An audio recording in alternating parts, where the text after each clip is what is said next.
Pessoal, tudo bem? A gente vai apresentar o trabalho, né, sobre uma análise de sistemas usando a Anarede e a Anatem.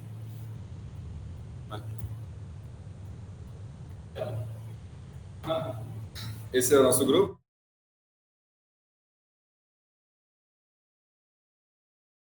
Sobre o que a gente vai estar falando e o objetivo desse trabalho. E depois ele vai falar também dos critérios, né, os limites, e vai entrar em detalhes sobre isso. A parte da Anarede, a parte da Anatem, e por último, umas conclusões para fechar o trabalho. Então, a introdução, né?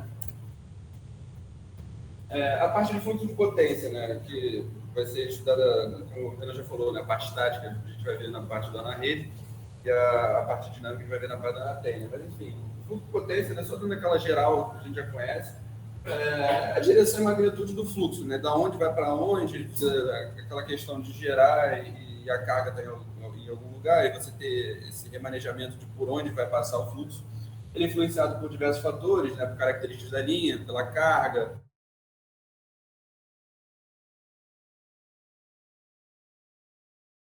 Para isso, a gente faz um estudo de fluxo de potência para saber justamente como a gente consegue controlar isso, de uma forma que a gente não ultrapasse os nossos limites, né? De uma forma que a gente não ultrapasse os limites das máquinas, das linhas.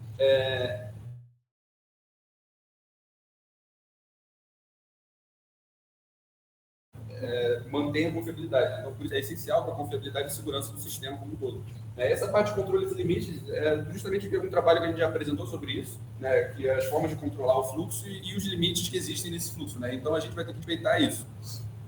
Bom, com relação à estabilidade, pessoal, o que é estabilidade? Né? A gente já apresentou no trabalho anterior, que foi o trabalho 2, a respeito da estabilidade do sistema.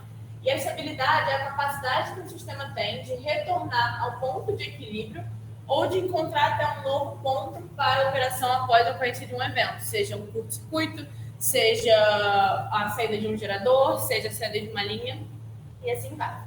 E no sistema brasileiro, a gente estuda muito a estabilidade angular, a estabilidade de tensão e a de frequência, que é justamente o que a gente vai analisar baseado no nosso estudo do Anatem, que a gente fez nesse trabalho. E a gente trouxe também a perda de estabilidade,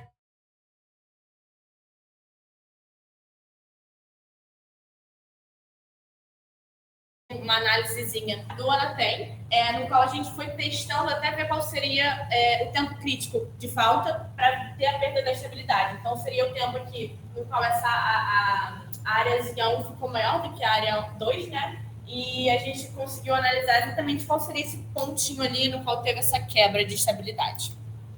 Bom, então o objetivo do nosso trabalho justamente é analisar 4 sistemas, um de 14 barras e um de 65 barras com o software Anarede e depois, posteriormente, um curto no sistema de 4 barras e posteriormente num de 14 barras com o software Anatem. Bom, então a gente tem para isso os critérios que eu comentei, que a gente vai passar, né? Esses critérios eles vêm todos do submódulo 2.3, né? Todos os critérios quanto às metodologias, você vem do ONS, a gente já apresentou, a gente já está familiarizado com o submódulo.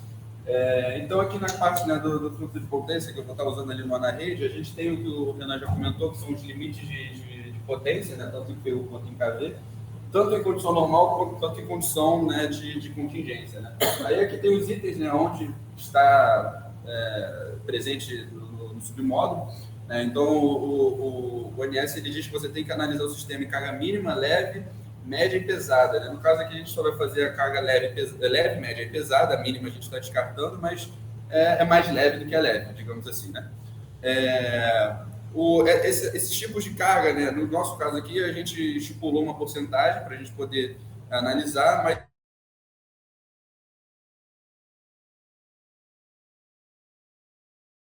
que você tá, por exemplo, né, de madrugada é uma carga mínima, né? Porque não tem nada funcionando, entre aspas, né? Então, de acordo com o sistema que você está analisando, seja do Brasil inteiro, seja de um trecho, você vai ver onde é o horário de carga mínima e aí você vai achar a potência, né, de carga mínima, ou a carga, de fato. Com relação à estabilidade do sistema, a gente trouxe também do módulo 2.3, que também aborda essa parte. E ele diz que para avaliação de estabilidade eletromecânica devem ser considerados os seguintes critérios. Então, a gente hoje estabeleceu esses critérios, a gente utilizou ele para análise do nosso projeto. Eu queria trazer aqui esse ponto que a gente vai comentar mais ao longo da nossa análise de estabilidade do Anatem. Então, a amplitude máxima de oscilação de tensão eficaz de pico a pico deve ser de 2% em valor absoluto após 10 segundos da eliminação do distúrbio. Então, eu achei interessante a gente trazer isso, que a gente vai analisar a extensão dos curtos e o retorno da estabilidade, né, do equilíbrio da operação num determinado tempo que vai, de fato, estar abaixo desses 10 segundos. Então, é importante a gente trazer isso à atenção de vocês. E também os tempos indicativos de eliminação de defeitos, que é uma tabelinha que está ali a tabela 2, submódulo 2.3, que ele traz, dependendo do nível de tensão, o tempo de eliminação do circuito, do curto-circuito, com uma falha, sem falha no disjuntor e com falha no disjuntor. E também foram respeitadas para análise do nosso trabalho. Bom, então começando aqui a parte da rede, né? Vamos analisar primeiro o sistema 14 baros, que o Renan já apresentou. Esse sistema ele é do I3E e ele é encontrado nos próprios exemplos do AnaRede. Você tem lá um arquivo com vários exemplos. No caso base, né, assim que a gente roda o fluxo de potência, né, essa tabela aqui, que é uma tabela adaptada daquela que o Renan mostrou, separei mais alguns dados, digamos, principais. Aqui está em vermelho, é justamente o que passou do limite de 1.05. Como esse circuito ele está na tensão, a menor tensão, né, daquela tabela, então o valor máximo é 1.05. Então a gente tem, né, o limite violado dessas barras aqui. Justamente como o Renan apresentou, a gente vai fazer um estudo de sensibilidade, vai ser identificado, né, no caso aqui selecionamos a barra 9, né, a barra 9. Então vai ser identificado quais são as barras, né, através desses valores aqui a gente vai ver, ele está em ordem, né, crescente. A gente vai ver quais são as barras que mais influenciam nessa barra 9 e, obviamente, isso é feito, né, para todas as barras que foram alteradas, já estavam alteradas. E, a partir desse estudo, a gente vai mexer nessas barras que mais influenciam. Mexendo nessas barras, né, alterando o nível, no caso, a gente também fez a alteração por módulo da tensão, a gente vai ter o sistema corrigido, né, tudo dentro dos limites aceitáveis pelo ONS, né? Observa-se, né, que quando você faz essa mudança de limite, quando você abaixa a tensão, né, porque está fora do limite, naturalmente você vai ter uma elevação na parte reativa, né? Então você também tem que estar de olho para ver se os limites reativos não vão ser excedidos também. Agora a gente jogando aqui no caso de carga leve, esse carga leve é 20% abaixo, né, 80% da carga nominal desse sistema. A gente observa aqui uma violação do limite mínimo, né, da carga reativa.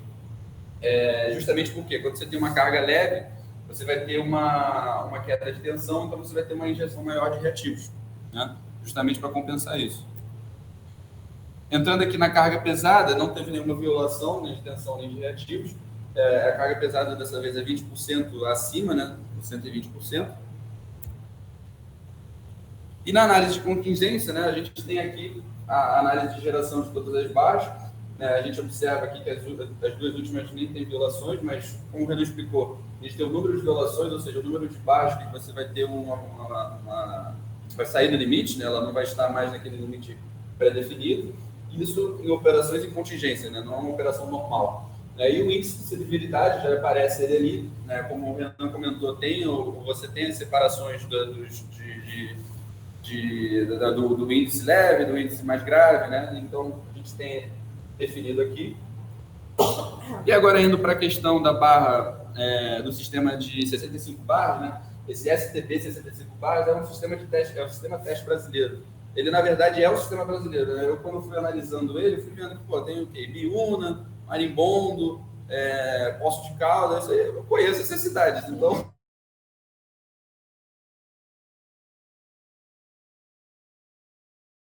Né, para 65 barras, tem de 30 e pouco, tem de 100 e pouco também. Então é um sistema reduzido e ele é fiel ao sistema, né, real, né? Obviamente centralizado. O sistema é 2000, vai admitir?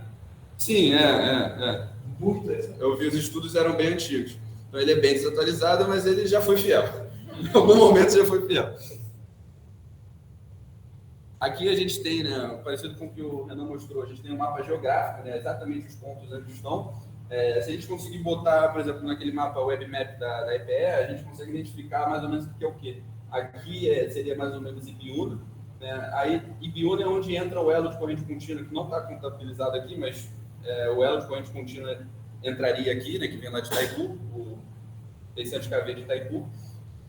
Poços de Caldas é para cá para cima, né? Então, estou citando essas cidades que vai ter sentido daqui a pouco. Quando a gente roda o fluxo, né, mais uma vez, tem passa do limite, né, tanto na barra de Itajuba quanto na barra de Poços de Caldas, que elas são aqui para cima, né, que eu tinha mostrado. Rodando a sensibilidade, a gente consegue enxergar aqui que 2 limites foram violados, 2 limites máximos, né? Quando ele está rasurado vermelho é porque foi acima do que deveria ser. Essas 2 barras, né, Itajuba e Poços de Caldas, e eu não mostrei o relatório aqui, mas a gente consegue identificar através do relatório que foi da barra de Ibiúna, a barra 48, que fez essa violação. Provocou, não que ela fez essa violação, mas ela foi a que mais impactou, né, através do relatório de sensibilidade.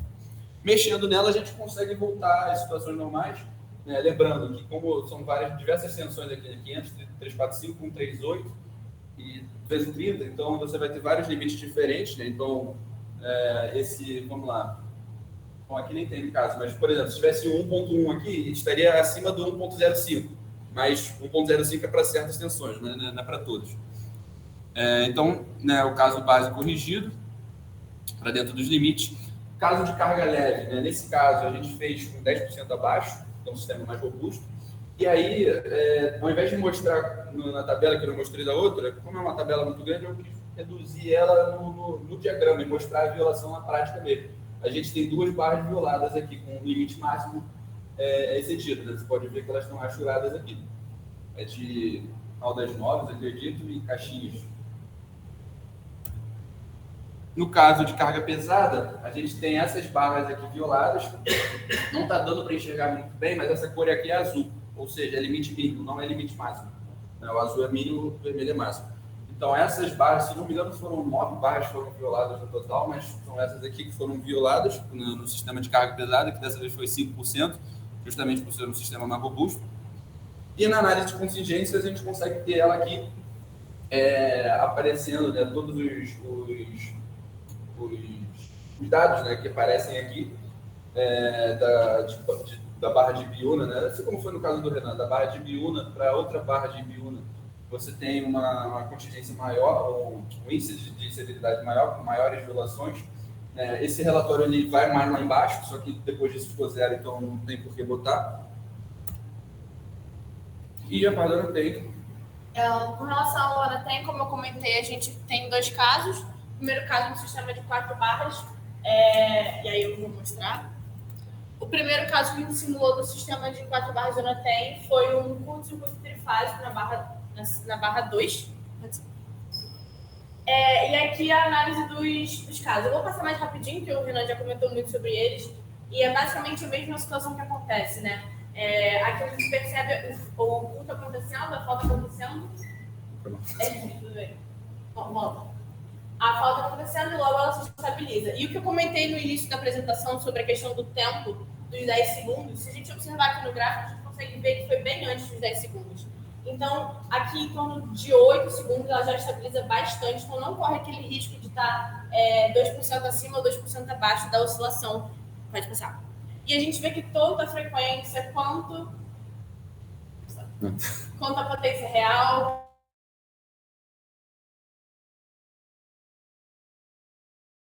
todos eles se estabilizaram. Volta rapidinho. Todos eles. Não, volta. Ué, isso? Pronto. Todos eles se estabilizaram muito antes dos 10 segundos, cumprindo ali aquela determinação do submódulo 2.3 que eu comentei. Pode passar. Aqui eu achei interessante comentar a questão da tensão do gerador. Por ser um curto trifásico franco, né, a tensão ela vai a 0 assim que o curto acontece, e logo em seguida, quando o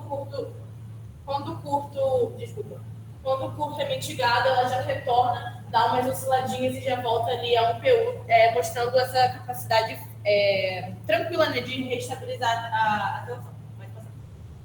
Aqui é o sistema de 4 barras. Perdão. Aqui é o sistema de 4 barras, no qual a gente simulou um curto-circuito trifásico na barra 2 e um curto monofásico na barra 3. E as análises foram as seguintes. O sistema é muito parecido, a resposta do sistema é muito parecida.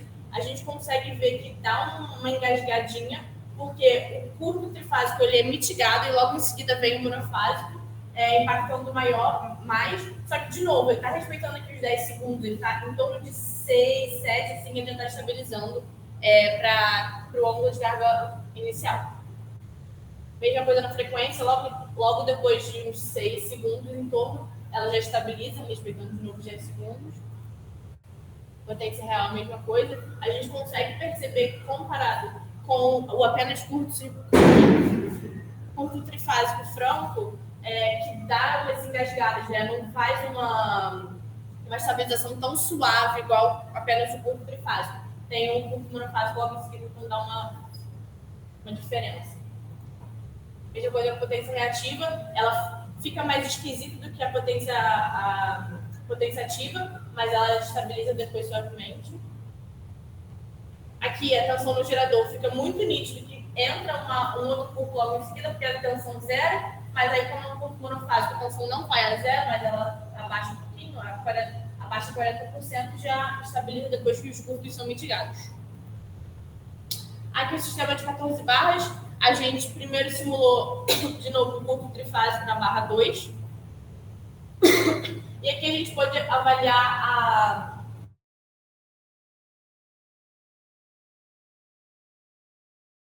barras diferentes, né? Como está aqui, a gente botou aqui no gráfico. Todos eles se estabilizando, de novo, abaixo dos 10 segundos. Pode passar. A frequência que a gente achou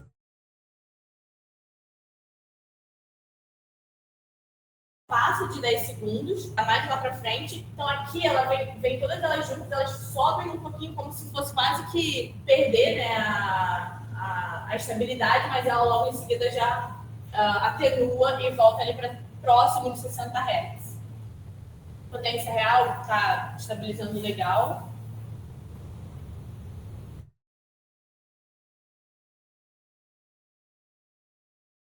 É alto, né, mas logo em seguida todas elas já vão ali para estabilidade inicial.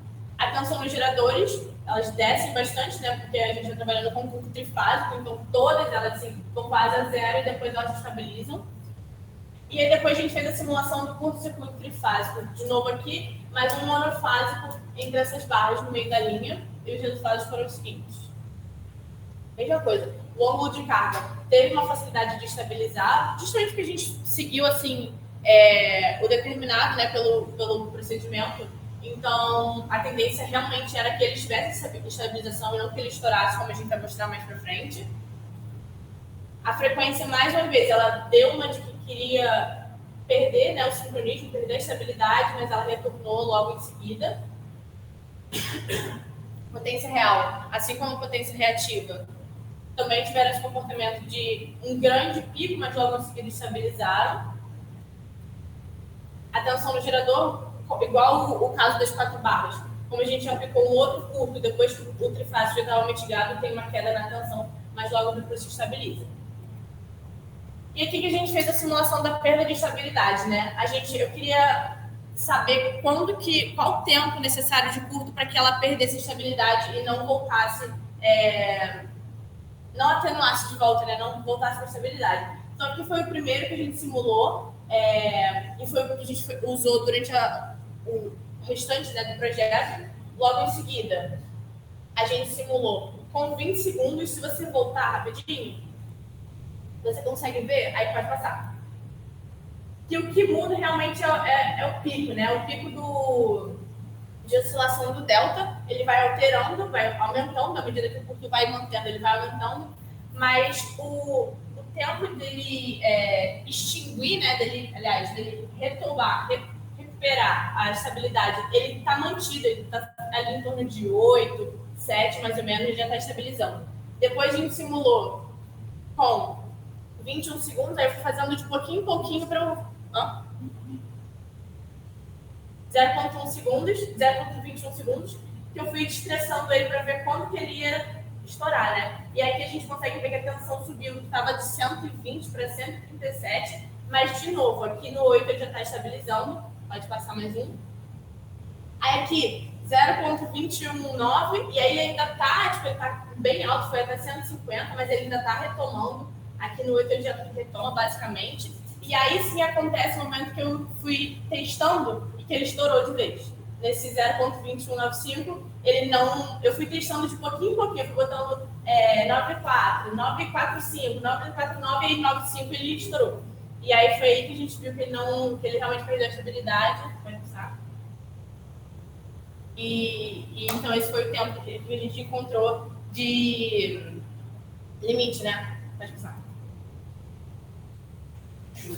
Bom, concluindo, a gente consegue constatar a necessidade de estudos que a gente precisa ter para a gente poder operar o sistema, né? A gente viu o sistema de 14 e de 64 bases aqui, né? O 64 bases foi o maior, e como o Ana falou, imagina a dificuldade de se fazer isso de uma forma manual, né?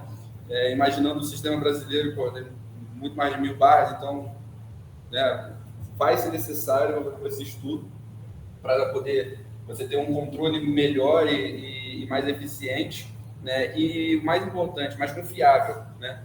Você ter a certeza que a eletricidade, a energia nunca vai parar. Você também nota essa robustez no sistema, né? Comparando 14 com 64, você consegue ver a diferença de, por exemplo, a carga, né? Eu tive que limitar a carga ali a 5%, se eu usasse os 20%, a diferença ia ser muito absurda, os limites já iam variar, né? Então, você tem essas diferenças. Uma diferença ali que eu também, a distância elétrica e a distância geográfica, né? Que não é a mesma coisa. Às vezes, você está próximo geograficamente não quer dizer que, por exemplo, né, essa aqui é a barra de Biúna, como eu tinha comentado. De Poços de Caldas é uma dessas aqui para cima, e aquela outra, Itajubá, se não me engano, que é a que deu, caiu o limite, também era para aqui para cima. Você poderia imaginar, digamos assim, que a barra que mais afeta ela seria a vizinha aqui, né? Porque ela é mais próxima. Mas isso não é verdade. Não necessariamente, pode ser que seja, mas não necessariamente vai ser, porque a distância elétrica não é a mesma coisa que a distância geográfica, né? Então você vê a distância que está aqui. Esse aqui é a região sudeste, lá é o sul.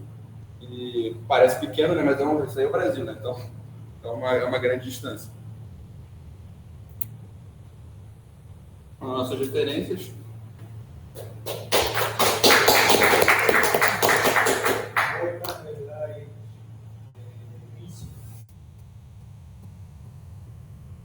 Aí, caraca, acho que é demorando.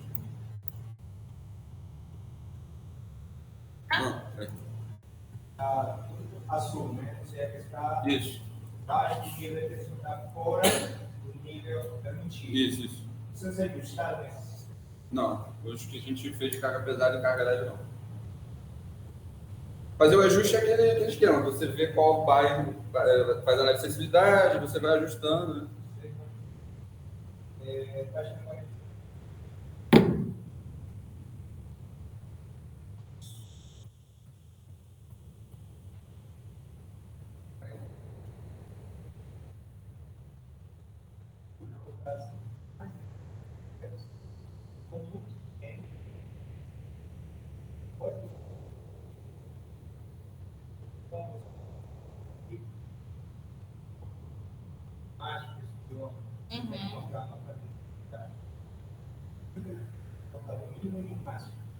E qual você explica aqui? Maior mas tem baixa de emergência, porque fora do limite nós estamos na emergência. Então, foi muito tempo, realmente. Foi uns 30 segundos até ele voltar perto do 60. Até o 58 ali também, acho que se não me engano o Iraque começa a botar a partir do 57 mesmo. Então ali já vai pro saco também. Que falta essas informações que eu já processar. Tá. E uma coisa aqui, como na página web.